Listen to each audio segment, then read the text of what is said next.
বিজ্ঞান TNT-Lessons এর আজকের লেকচারে তোমাদের সবাইকে জানাচ্ছি স্বাগত। আশা করি তোমরা সবাই ভালো আছো এবং সুস্থ আছো। আমরা কথা বলছিলাম এনভায়রনমেন্ট ইঞ্জিনিয়ারিং এর একটি টপিক পপুলেশন এস্টিমেশন নিয়ে, এবং এর আগে আমরা এর উপরে থিওরি এবং একটি এক্সাম্পল দেখেছি। আজকে আমরা দেখার চেষ্টা করব আমাদের সেকেন্ড এক্সাম্পল, অর্থাৎ এক্সাম্পল 2। এক্সাম্পল 2 এর বিশেষত্বটা কি? এক্সাম্পল 2 এর এখানে বিশেষত্বটা হচ্ছে, আগের ভিডিওতে আমরা দেখেছিলাম যে আমাদের এন অর্থাৎ নাম্বার অফ অবজারভেশন কি ছিল, ওয়াট ছিল, যার কারণে বিচ্যুতি সংখ্যা এক্স বের করা কি ছিল, ইজি ছিল। বাট এইখানে আমার এনটা হচ্ছে ইভেন।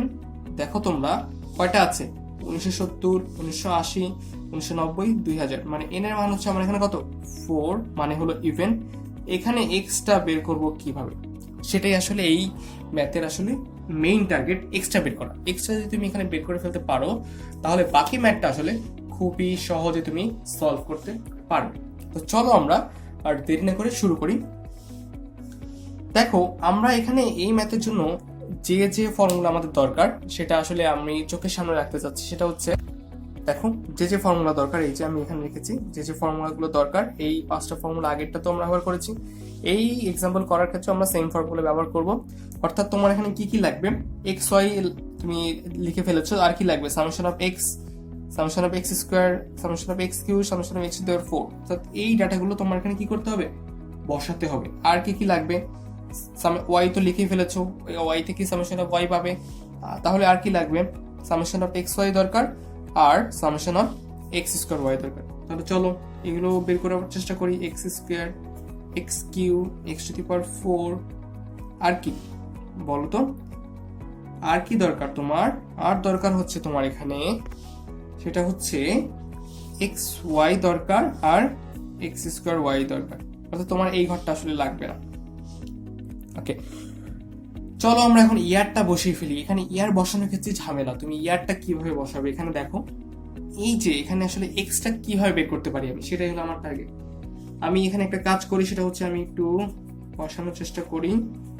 1980 একটা ঘর ফাঁকা রাখি, 1990 আর 2000, এটা হচ্ছে আমার টোটালের ঘর। দেখো এই ঘরটা ফাঁকা রাখার কারণ কি? কারণ আমার দেখো এই যে 4টা ডাটা দেওয়া আছে, এদের মধ্যবিন্দুটা দরকার। তুমি বলো তো, এই 4টা ডাটা, 4টা 40টা ইয়ার আছে, এদের মধ্যবিন্দুটা কি হতে পারে? 70 থেকে 2000 পর্যন্ত এদের মধ্যবিন্দুটা হতে পারে কোথায় বলো তো? 70 থেকে 2000 এর মধ্যবিন্দু কোথায় কোথায় আছে? 70 থেকে এর ভিতরে কতগুলো ইয়ার আছে? 30টা ইয়ার আছে। 30টা ইয়ারের মধ্যবিন্দু কোথায়? 2 দ্বারা ভাগ করলে হয় 15। ঠিক আছে, তার মানে শুরু থেকে 15, শেষ থেকে 15। শুরু থেকে 70 দিয়ে শুরু হয়, 70 এর পরে 15, তার মানে হলো 1985 সালটা হবে তোমার কি এখানে মধ্যবিন্দু। তাহলে লেখো 1985 সালটা এখানে মধ্যবিন্দু। অর্থাৎ এইখানেই তোমার বিচ্যুতি সংখ্যা হবে 0। তারপরে কি হচ্ছে, তারপরে 1980 থেকে কত হবে, -1 হবে, তাই না? আবার 1990 তে গিয়ে +1 হবে। এখন দেখো তো, 1980 তে 1 এবং 1970 কত হবে? এখন তুমি বলো তো, 70 কে আমি এখানে কত লিখবো, -2 লিখবো? আমার মতে তুমি -2 লিখবে না। কেন? দেখো 85 থেকে 80, 1985 থেকে 1980, এদের মাঝখানে ডিফারেন্স কত বলো তো, 5 ইয়ার্স। অর্থাৎ তুমি 5 ইয়ার্স এর জন্য এখন কত লিখেছো, 5 ইয়ার্স এর জন্য তুমি এখন 1 ভ্যালু নিয়েছো। তাহলে দেখো 80 থেকে 70 এর ডিফারেন্স কত, 10 ইয়ার। তার মানে তো 10 ইয়ারের জন্য তোমার ডিফারেন্স কত হবে, অবশ্যই 2 হবে। 1980 তে যদি -1 হয়, 1970 এর ক্ষেত্রে কি তোমাকে আরো এক্সট্রা 2 ডিফারেন্স নিয়ে যেতে হবে। তার মানে কত হবে, এটা -3 হবে। অর্থাৎ আমি এখানে কি করছি, আমি এখানে প্রতি 5 ইয়ার্স কে ইকুয়াল টু 1 বলছি। ঠিক আছে, আগেরটাতে কি বলেছিলাম, প্রতি 10 ইয়ার ইকুয়াল টু 1 বলেছিলাম। এটা ক্ষেত্রে কি হয়েছে, প্রতি 5 ইয়ার ইকুয়াল টু কি বলছি, 1 বলছি। আচ্ছা, তারপরে দেখো 2000 এর ক্ষেত্রে সেম, 85 0, 90 1, 95 2, 2000 কত, 2000 হলো 3, তাই তো? ওয়ার ভ্যালুগুলো যদি বসাই, 23.2, 31.3, 39.3, সরি এখান থেকে কিছু বসবে না, 39.3, 43.4। অর্থাৎ এই জিনিসগুলো আমার এখানে আছে। এখন আমার কি করতে হবে, এক্স এগুলো ভ্যালু বের করতে হবে। দেখো 1985 এর ক্ষেত্রে তোমার কোনো ডাটা দেয়নি, তার মানে পুরো লাইনটাই কি আসলে 0, পুরো লাইনটাই আসলে 0 থাকবে। বাকিগুলোর ক্ষেত্রে এক্সটাকে স্কোয়ার করতে হবে, কিউব করতে হবে, এবং বাকিটা তোমরা আশা করি স্প্রেডশিটের মাধ্যমে সলভ করতে পারবে। তো চলো সলভ করি। 91019 -27 -1 127, 81 1 1 81, x এর কত -69.6 -31.3, then 0, then 39.3, 130.2, 208.8, 31.3, 0, 39.8, তারপরে কত পাচ্ছি লাস্টেরটা 390.6। ওকে, সো এখন যদি তুমি টোটালটা বের করার চেষ্টা করো, টোটালের জন্য x এর কত হচ্ছে, x তো 0 হবেই, তাহলে y এর জন্য কত হচ্ছে 137.7, x স্কয়ার জন্য কত পাচ্ছ 20, x এর জন্য পাচ্ছ 0, x টু দি পাওয়ার 4 পাচ্ছ 164, আর এখানে পাচ্ছ 69.1, আর এখানে হচ্ছে 670.5। এই ডেটাগুলো পেয়ে গেছো। এখন তোমার কি কাজ? এখন তোমার কাজ হলো তোমাকে a b c এগুলো বের করতে হবে তোমার এই ফর্মুলাগুলো বসিয়ে। তাহলে চলো আমরা চেষ্টা করি বের করার।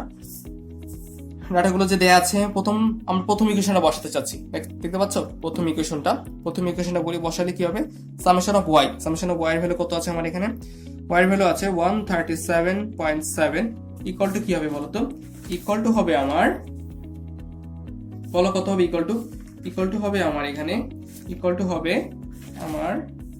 এখানে কি a এর মান কত আমার এখানে বলো তো, আমার এখানে a এর মান তুমি তো জানো না, n এর মান হচ্ছে 4, অবজারভেশন যেটা দেয়া আছে, b এর মান জানি না, সামেশন অফ x মানে কত, b এর মান 0 প্লাস c তো জানি, c x স্কয়ার এর ভ্যালু কত আছে 20। তাহলে একটু সুন্দর করে সাজিয়ে লিখি, 4a plus 20c equal to কত হচ্ছে 137.7। এটা আমার প্রথম ইকুয়েশন। এখন 2 নাম্বার ইকুয়েশনটা বসাবো, সামেশন অফ x এর ভ্যালু কত আছে 69.1 ইকুয়াল টু হচ্ছে কত, a আছে, x এর ভ্যালু কত 0 প্লাস bx স্কয়ার এর ভ্যালু কত আছে 20 প্লাস কি c x এর ভ্যালু কত আছে 0, মানে কত পাচ্ছি 20b ইকুয়াল টু হচ্ছে 69.1। তাহলে b ইকুয়াল টু কত পাচ্ছি দেখো 69.1 ডিভাইড বাই হচ্ছে 20, তাহলে b এর ভ্যালু পাচ্ছি আমি এখানে 3.455। এরপর কি 3 নাম্বার ইকুয়েশন চলে যায়, কি আছে, summation of x square y কোথায় আছে দেখো 670.5 ইকুয়াল টু কত হবে ax স্কয়ার, a এর ভ্যালু তো জানি না, x square value 20 plus bx এর ভ্যালু হচ্ছে 0 plus c x to the power 4 এর ভ্যালু হচ্ছে কত 164। তাহলে এখন কি পাচ্ছি 20a plus 164c equal to হচ্ছে 670.5। এটা হলো 2 নম্বর ইকুয়েশন। এই 1 নম্বর ইকুয়েশন এবং এই 2 নম্বর ইকুয়েশন তুমি যদি ক্যালকুলেটরে বসাও তাহলে তুমি a এর মান পেয়ে যাচ্ছ, a এর মান পেয়ে যাবে কত বলো তো 35.83, c এর মান পেয়ে যাবে হলো -0.28 এবং b এর মান তুমি আগে পেয়েছো কত 3.455। এটা তো শেষ। এখন তোমার কি কাজ? এখন তোমার কাজ হলো 2020 সালের পপুলেশন এস্টিমেশন করা। তার জন্য বেসিক ফর্মুলা কি, y = a + bx + cx square. তুমি a পেয়ে গেছো, b পেয়ে গেছো, c পেয়ে গেছো, আননোন কি তোমার এখন x, অর্থাৎ বিচ্যুতি সংখ্যাটা বের করে নিয়ে আসতে হবে। চলো এখান থেকে বের করার চেষ্টা করি।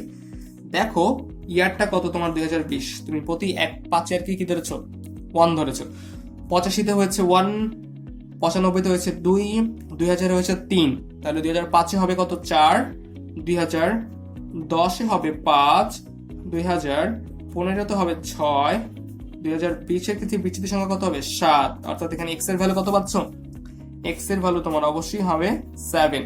তাহলে বসিয়ে ফেলো,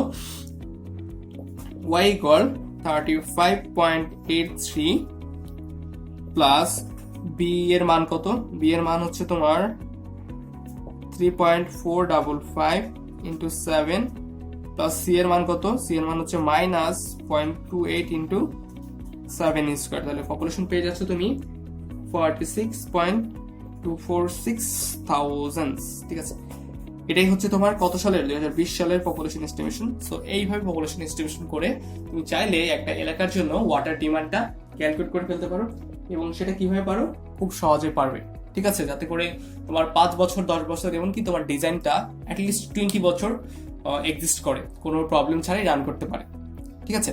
সো আশা করি তোমরা আমাদের ফর্মুলা বুঝতে পেরেছো, এক্সাম্পল 1 এবং এক্সাম্পল 2। সো এই টাইপের যে কোনো ম্যাথ আসলে আশা করি তোমরা সবাই খুব সহজে সলভ করতে পারবে। এবং তোমরা এরকম আরো ম্যাথ দেখতে চাইলে তোমরা আমাদের ওয়েবসাইটে চলে যেতে পারো TNT-Lessons.com, এবং সেটা টোটালি ফ্রি, তোমরা ফ্রি অ্যাক্সেস পাবে সেখানে। সো সেখান থেকে তোমরা চাইলে আরো এক্সাম্পল করে নিজেদেরকে পরীক্ষার জন্য প্রস্তুত করতে পারো। ধন্যবাদ সবাইকে, আজকে এ পর্যন্তই। আসসালামু আলাইকুম।